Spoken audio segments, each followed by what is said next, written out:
Well, hello everyone, welcome back to another Irish Porygon video. As usual, I'm your host, Irish Porygon, and welcome back to First Impressions, which is the series where we review stuff 24 hours after it's been released. Today, what we're going to be doing is we're going to be reviewing Laufey's Bewitched album. This is her second studio album, third album if you include the live album, but second studio album. That's my phone, let me turn that off. It's her third studio album, third album total, and her second studio album.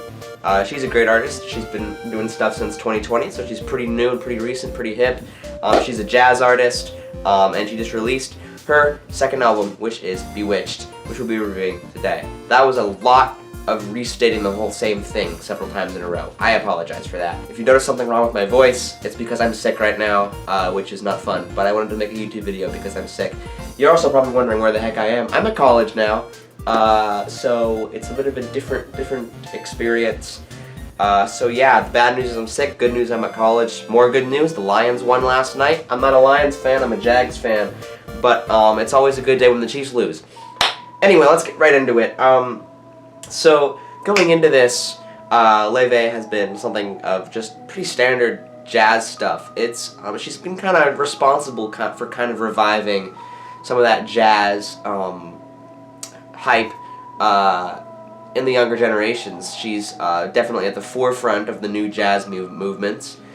She's become quite popular over the last couple of years. But I went into this album expecting a whole lot of jazz stuff. And of course, she always keeps that aspect. She always keeps the jazz chords, the passing chords, blues notes, all the aspects of jazz. But this album is quite a bit different than her previous works. Her previous works were very much leaning toward the jazz. This one, she leans a bit more into different aspects, kind of like, this album has more of a warmer tone overall. The instrumentation and the mixing gives it more of a homey, personal vibe.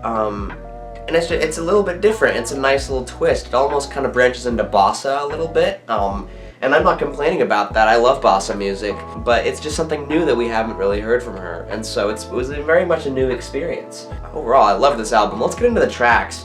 This album features 14 original tracks. A couple of them were singles before they came out. I've listened to each track, and here's my thoughts on all of them. I think this is the perfect track she chose to kick off the album. Normally, I don't really care much for how songs are ordered within an album. I typically I'm pretty bad at picking orders. I'm bad at thinking of which orders would be best. That's not my forte. But here, I really think that she made a brilliant decision opening the album with Dreamer. It opens with this very, very cool singing harmony with herself sort of thing, where she's recorded multiple tracks.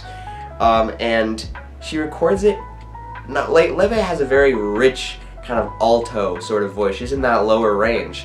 And singing in all harmony with an alto range, wow, I sound really sick right here. It's really, really cool. She has like all four of her parts, I think it's a 4-part harmony, they merge together super well and form this very kind of midsy, alto, just beautiful 4-part harmony. It's kind of like this, it's almost like barbershop, kind of wartime-ish vibe, sort of, that sort of choral mixing and style. It comes in very slow, very kind of nostalgic. Nostalgic is actually the word I'd use to describe the whole album, but I'll talk about that a little later. I thought that the first bit with the sing, very, very strong. At the last bit, the kind of last third was very, very strong. I will say it kind of dipped off for me a little bit in the middle, kind of got a little uninteresting. But it's not because that part is bad by any means. It was just not as strong as the rest of it. I thought the first third and second and last third were very, very strong, however. I will say, out of all the songs, this is the one where I probably liked the mix the least. It kind of fell in that kind of like midsy sort of muddle area, and I didn't particularly find it that intriguing. But that's just kind of my personal preference. I will admit that's a little bit subjective. Overall, however, I did give this song a solid B+. Second Best was a great track. Second Best is the second track. That was probably on purpose. It's this very reserved musical idea. One of the things I love about Laufey is she takes such simple musical ideas and is able to turn them into full songs that feel very complete. For her, in this song, it's this very simple kind of 2-5-1 idea that she borrowed from very It's jazz. It's a jazz standard. You got another 2-5-1. I think from what I was able to gather, it's in B major. So it kind of builds off this sort of like, my guitar's a little out of tune, but we're gonna ignore this for now. She kind of builds off this kind of like 2-5-1 idea because she's in the key of, I think, B major. Wow, that's really out of tune. We're gonna ignore that for now, but she kind of goes off of this 2-5-1 idea, which is kind of like this.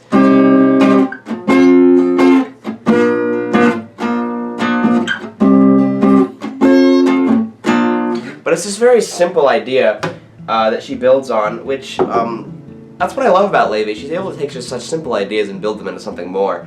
It just really lets the vocals pierce through and make more of an impact when you have just such a simple idea. Once we hit like the midway point of this song and like the sweeping kind of choral and orchestral bits really hit, I fell in love with the song. Love it to death. The vocals, the score, love the mix on this one a lot more than the first one. It was just very great, and I have to give this song an A. The third track was Haunted. Now, I had big expectations going into this one because Taylor Swift's Haunted is one of my favorite Taylor Swift tracks of all time. So you obviously have that comparison there, but it's a very different song, very different song. It's another very simple musical idea, which is turned into something more. Obviously that's Laufey's trademark. You take a couple notes and you turn it into something crazy. And I think that's just what she excels at. It builds a bit throughout the song, which Laufey also likes to do. She likes to kind of start very personal and slow and become more grandiose as the song continues. I don't think this one hits quite as well as second best, but it does just a fine job. It's a decent song, just a little bit expected, I guess. There's nothing really that's particularly pops about it. It's fine, but there's just nothing that really jumps out at me. And I also thought, like, it opens with this opening kind of, I think it was viola, I can't quite remember a bit. It opens with this very distinct line, and it goes, and then after that line is complete, it goes into a quieter bit of the song. And that original line is never expanded upon, which I would have liked to have heard because I was left a little confused at the end why that opening, the motif never came back, which was a bit confusing to me. So I gave this one a B-. It was fine, but nothing special. And then for the next song, track number 4 is called Must Be Love. It's this very neat acoustic bit at the beginning. The mixing on it, they gave it this kind of like almost lo-fi quality in the way they EQ'd the guitar. That was because the squealing bits on the guitar, kind of like when you move your hand up and down a guitar, it makes that little squealing sort of sound naturally. That bit was left in on purpose, which gives it a little bit more of a personal, less perfect vibe, which I like that choice a lot for this song. I think it works extremely well. And about the 1 minute 20-second mark, the harmonies come into this song, and it's very beautiful. After the harmonies, there's this very unique stringed violin viola sort of pizzicato section, which basically means the instruments are picked, which it was very unique, something we haven't really heard from Laufey before is that choice.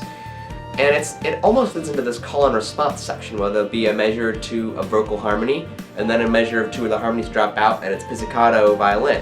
And it kind of goes into this call and response while the lead vocals are going through the whole thing, tying it all together.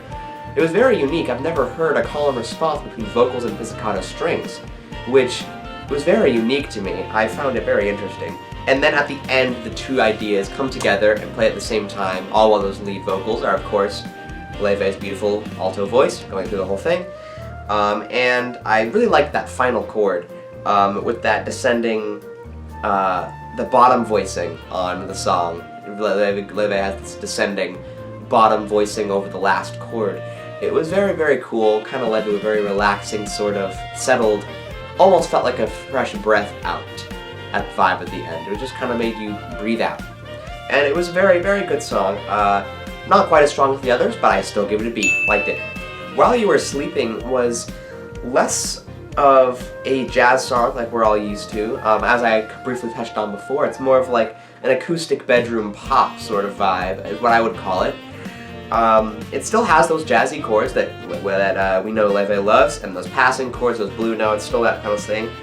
I absolutely adore the mix on this one. I think it's one of the best mixed tracks in the whole album. It's just such a simple musical idea. It's just kind of these 4 notes. The main The main like motif of the song is just kind of this little.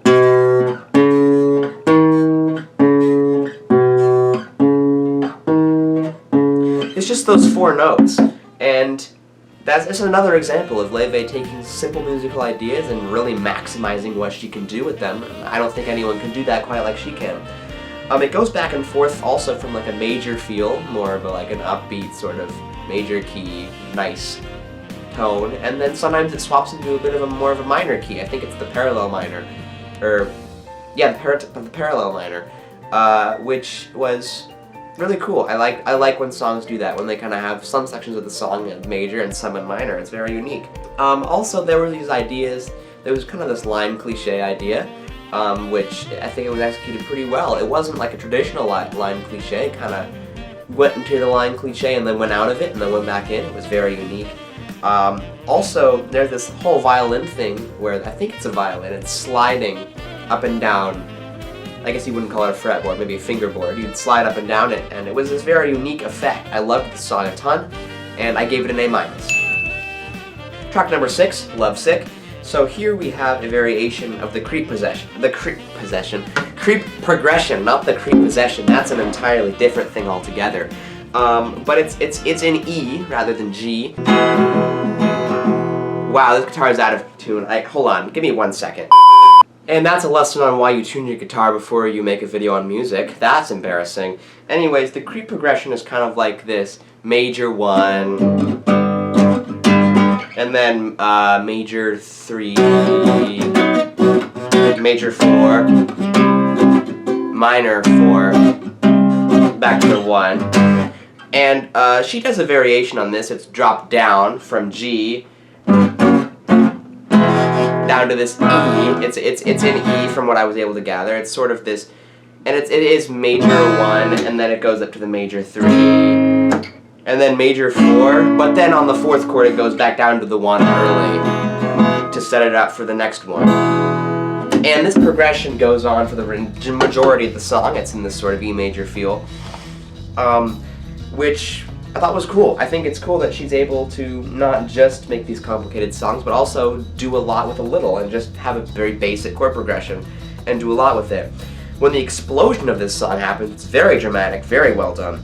There's also this syncopated drum line, which is done in this sort of dotted quarter, quarter sort of feel. So it's, the drum beat is this very simple, it's this sort of thing where it's kind of like a, which is a very common chord progression that's used often, but combined with this cool little progression and the feel of the song and the drive of it, it's very, very well done with very little.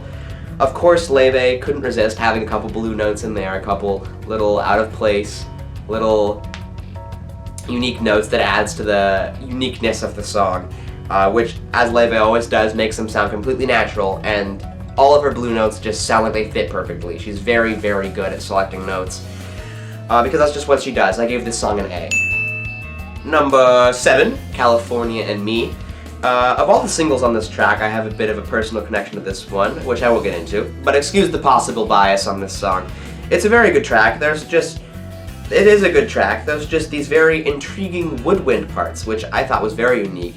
During the verses, there's this unique flute line, which we've never really heard from Laufey, much work with woodwinds. She's very much of a strings-oriented type of songwriter. And then during the pre-choruses, there's kind of an oboe sort of clarinet, I think oboe clarinet duet line, which was very unique. I've never really heard something out of Laufey in that sort of vibe.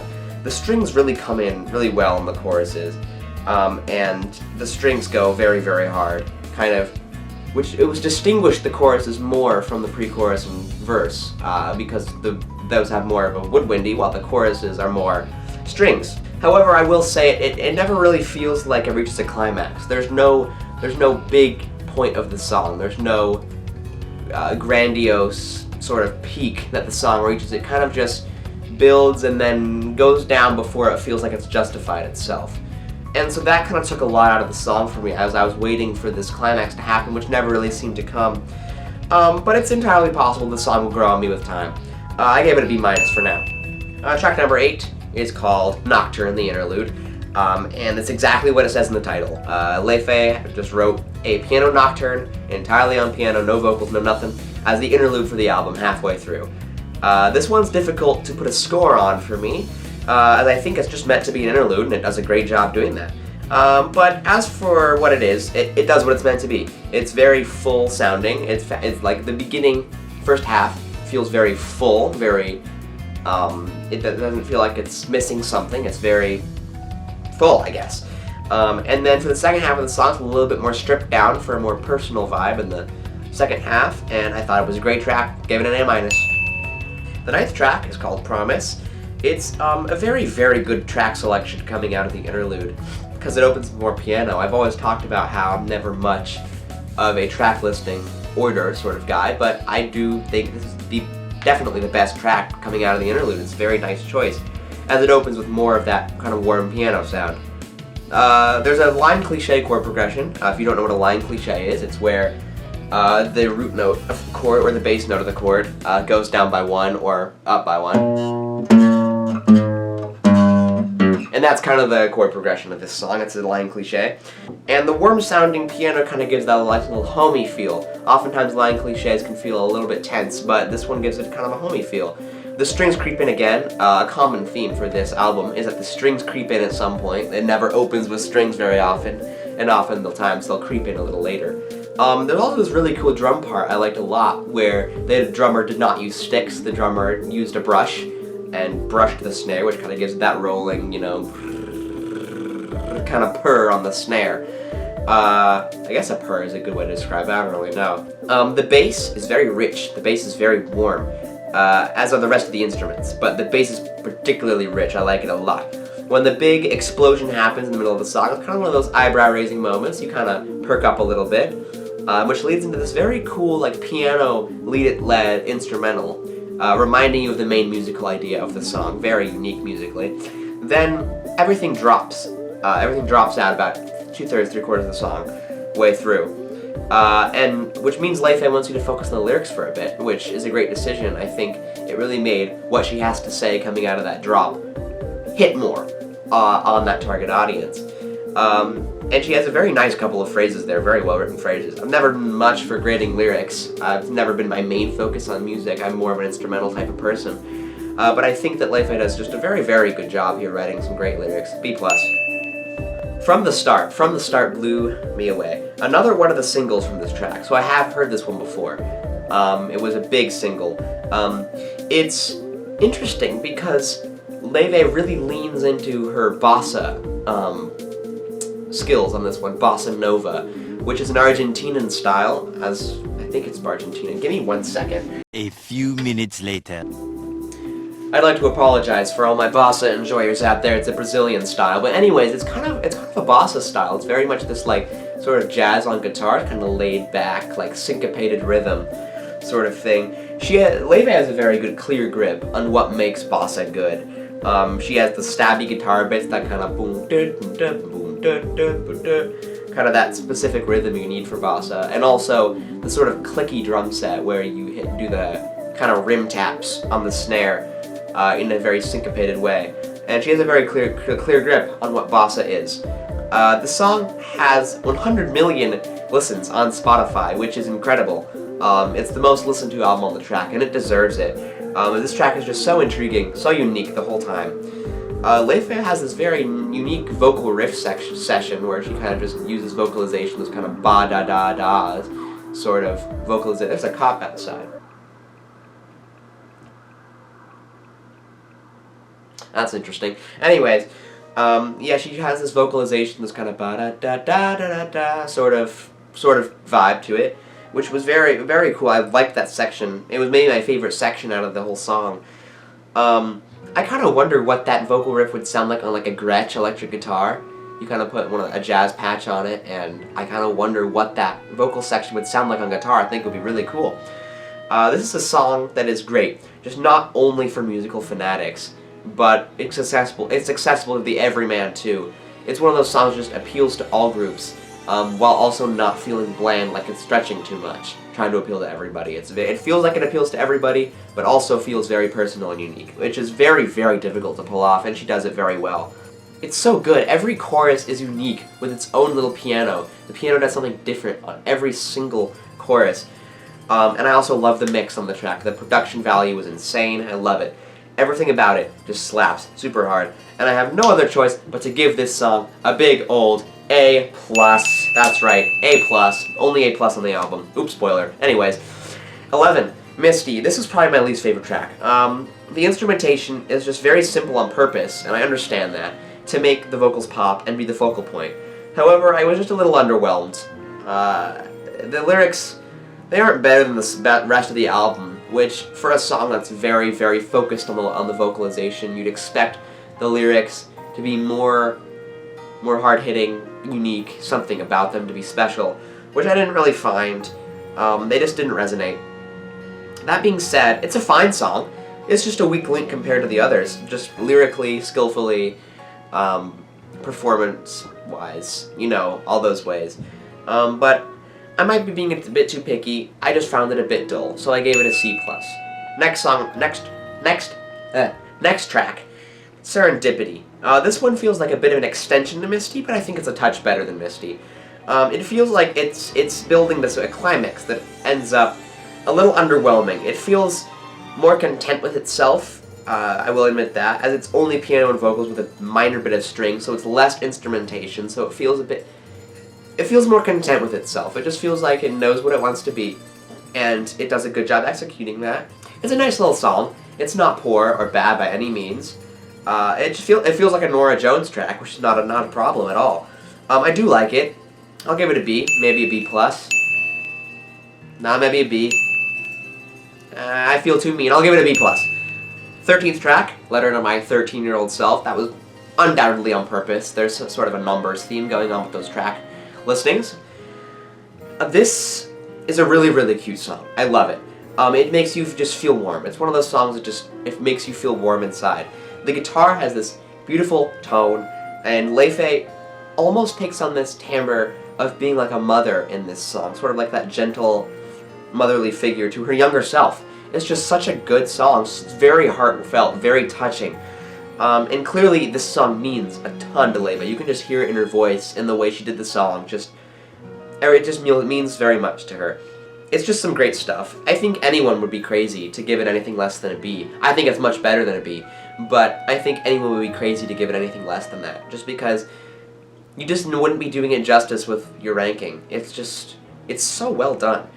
I think this is just going to be one of those that grows with time and gets more respect as time goes on, as more people listen to it, as more people enjoy it and give it a chance.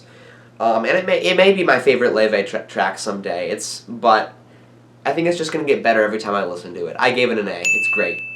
And finally, the title track. The title track was put last in the order. This song was very good. I have a lot to say. I have quite a bit of scrolling to do on my list. Anyways, so this was released as a single, as title tracks often are. It opens up, honestly, kind of starting like a bit of a John Williams track. It kind of has that vibe with the kind of arpeggiated woodwinds and strings sort of vibe. It reminded me of something like Star Warsy, you know? And then it descends down. It opens with this big grand arpeggiated section and then goes right back down to feeling more Laufey, more personal. It was very unique. It kind of raised my eyebrows a little bit. It helped me get some anticipation and excitement throughout the entire song, kind of what's going to happen next, sort of that vibe, which was very, very cool. Laufey's lyricism on full display. Her lyricism was maybe the best in this song, except for maybe the last track, but 13. But this one, lyricism, fantastic. When you think Bewitched, you might think of like a Halloween sort of thing. Like when I think Bewitched, I sort of think orange and black, Halloween sort of vibe. But Laufey uses the word bewitched as something entirely new, talking about a romance she had or is writing about. And I think it's incredible. She is able to transform the meaning of a word in just one song. And it's just beautiful, beautiful writing, beautiful poetry. My English teacher would have loved it. Thank goodness I'm not taking English this year, but senior year English was great. I'm going on a tangent. Love you, Miss Susie. But this song just proves Laufey is a genius orchestral writer. This is probably the best strings, the best strings writing in the entire album. The tracks are, it comes together so well. All the different viola, cello, bass, violin, all those things, they all come together, but all have their unique separate parts that feel like one part but also many parts. It's just beautiful. So yeah, it was just such a great track. My one little nitpick is the line "every damn second." I'm fine with swearing, it's not like a big problem to me. It just feels out of place in this album. You know, as a single, it made a little sense, but this whole album doesn't have any swears that I caught. And it's just this one song, and Laufey kind of put this emphasis on the swear. It's every damn second I'm with you. It's just it feels out of place and a little bit overemphasized, and it breaks your attention a little bit. It's just my personal opinion that word should have been changed, because it doesn't fit the rest of the vibe of the album, you know? Maybe every last second, I don't know, I'm not Laufey, I'm not the genius she is, but it just felt out of place. That's my one little nitpick on that song. And I'm probably being a little overbearing. I'm probably being a little ridiculous. If you disagree, that's fine. I probably disagree with me later too. But I give this song an A. It's great. Love it. And that is essentially Laufey's second studio album. She did a great job. I'm gonna have to put these all into a GPA calculator and get back to you on what the score is. 1 second.